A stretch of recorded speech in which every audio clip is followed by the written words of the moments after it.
நம்ம ஆக்டர் ஜீவா வந்து திரும்ப நிறைய படத்துங்களில் பிஸியாக நடிச்சிட்டு இருக்காருங்க. ஸோ பழையபடி வரணும் அப்படின்ட்டு நினச்சின்னு நடிக்கிறாரா என்ன தெரியல. ஏன்னா விஷால் அப்படி தான் பழையபடி நடிக்கணும் அப்படின்ட்டு பழையபடி உடம்புலாம் குறைச்சி பழைய ஸ்லாங்கில் அந்த மாதிரிலாம் பேசி நடிச்சாரு. அப்படி இருந்தும் வேலைக்கு ஆகலை. ஸோ இப்போ நம்ம ஜீவா இறங்கியிருக்காரு. ஜீவா ஆல்ரெடி பிளாக் படம் டைரக்டர் KG பாலசுப்ரமணி அப்புறம் ராஜேஷ் இவங்க படத்தெல்லாம் நடிச்சுன்னு இருக்காரு.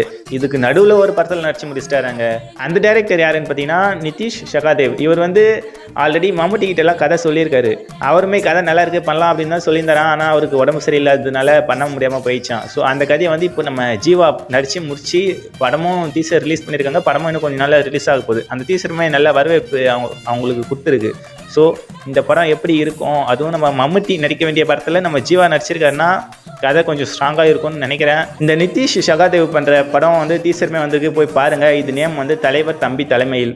மக்களே நீங்கள் தான் சொல்லணும், இவர் வந்து ஜீவா இந்த படத்தில் கம்பேக் கொடுப்பாரா இல்லையா அப்படின்ட்டு டீசரை பார்த்துட்டு வந்து கமெண்ட்டில் சொல்லுங்கள்.